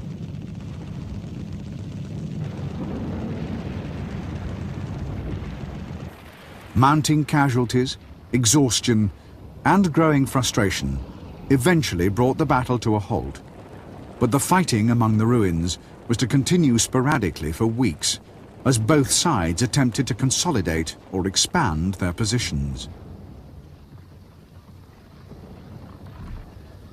The failure of the Third Battle of Cassino finally convinced General Alexander that only a full-scale offensive against the Gustav Line could hope to succeed, and that General Clark was not the man to command the main attack. Accordingly, he stripped Fifth Army of its British and Commonwealth divisions and extended Eighth Army's sphere of operations to include the Cassino sector and the entrance to the Liri Valley.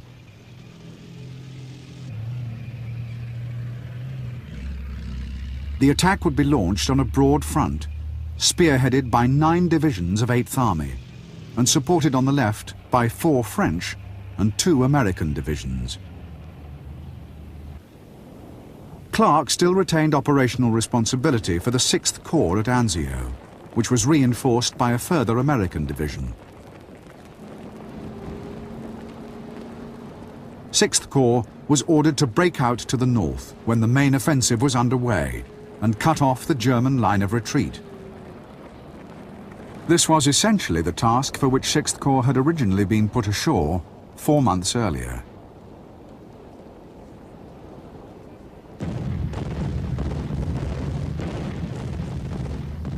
The offensive opened on May the 11th, with a sustained artillery barrage by more than 2,000 guns.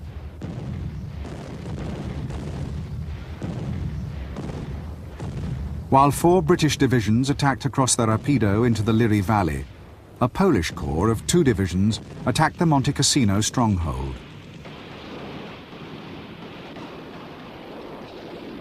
The Poles were recent additions to 8th Army's frontline strength, and as well as being fresh, they were utterly fanatical and driven by an intense patriotism and hatred for the Germans.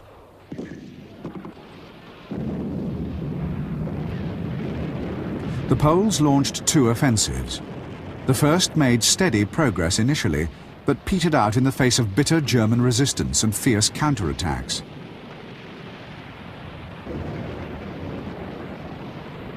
The second, mounted some days later, gained a key ridge west of the Abbey, threatening it with encirclement. Polish casualties by this time were frighteningly high, but the Poles were undeterred, either by their own losses or the ferocious fire that was directed at them from the Abbey and adjacent heights. That night, the Germans began withdrawing, and on the following day, the Poles raised a regimental pennant above the ruins of the Abbey, bringing to an end the 4th and last Battle of Cassino.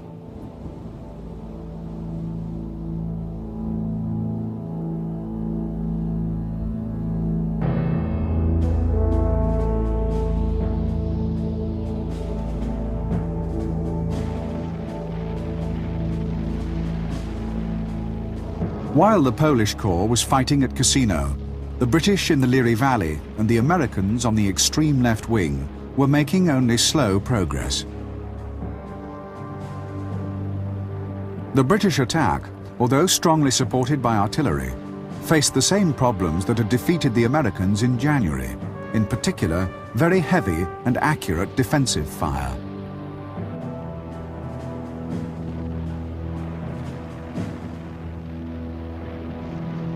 In the coastal sector, the American Second Corps, consisting of 2 fresh divisions, launched its attack out of the Garigliano bridgehead. But this sector of the front had been static for months, and the German defences were well organised. In the first few days of the battle, the Americans suffered heavy casualties, achieving only minor penetrations.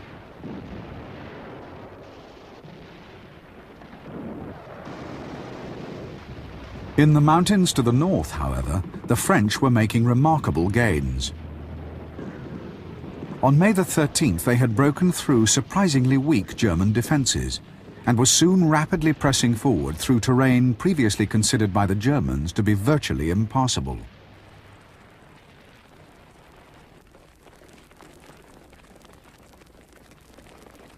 The French breakthrough and the capture of Monte Cassino by the Poles opened the way for the Americans and British respectively. The Americans resumed their advance cautiously, but encountered only light rearguards. The Germans facing them, isolated and in danger of being cut off by the French, had quietly disengaged and were now in full retreat to the northwest.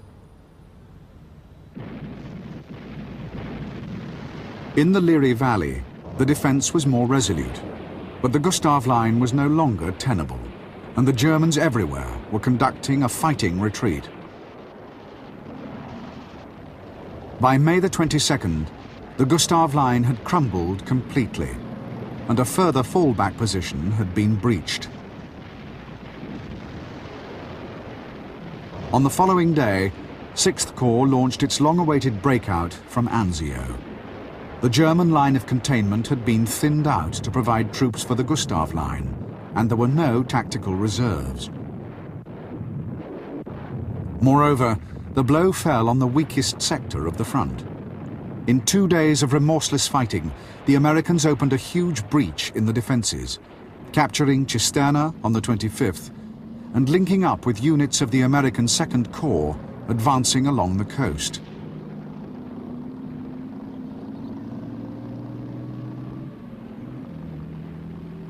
The bulk of the German 10th Army at this time was still well to the east, and a push north by 6th Corps, with support from 2nd Corps, would almost certainly have cut the main German line of retreat. But this was rejected by Clark, who ordered 6th Corps to turn west and head directly for Rome.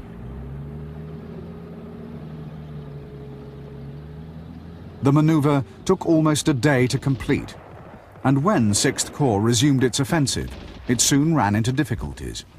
The approaches to Rome were strongly held by German panzer grenadiers and parachutists, and the front was heavily fortified. The attack stalled, and the offensive broke down. On 8th Army's front, the German 10th Army was now rapidly disengaging and retreating through the Liri Valley towards Rome. Against 6th Corps, the remnants of the German 14th Army held the line until the end of May, when it too began falling back. During the first 3 days of June, the Germans completed their withdrawal, extricating successfully the bulk of their forces in southern Italy, and surrendering Rome and the Tiber bridges intact to the Allies.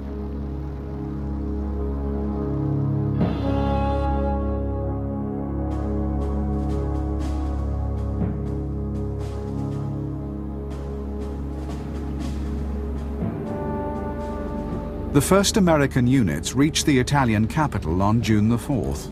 Ironically, not from Anzio, but from the Liri Valley.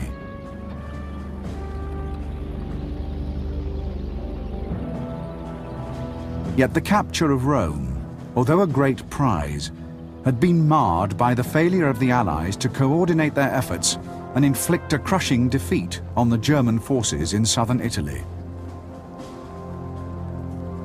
Both Clark and Alexander were at fault. Clark for his willful disobedience of orders and for his determination to see Rome liberated by the Americans. Alexander for his lack of forcefulness and resolution, and for allowing the campaign to degenerate into a race in which the only real winners could be the Germans. In the event, Clark's moment of glory was to be short-lived. On June the 6th, the Allies landed in Normandy, shifting the focus of Allied efforts from Italy to France, and relegating the Italian campaign to one of only marginal significance.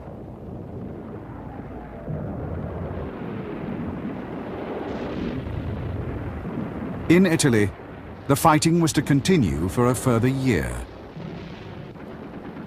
From Rome, the Germans fell back to the northern Apennines, where they conducted a bitter and protracted defense through the winter and spring of 1945, before finally surrendering only a few days before the end of the war.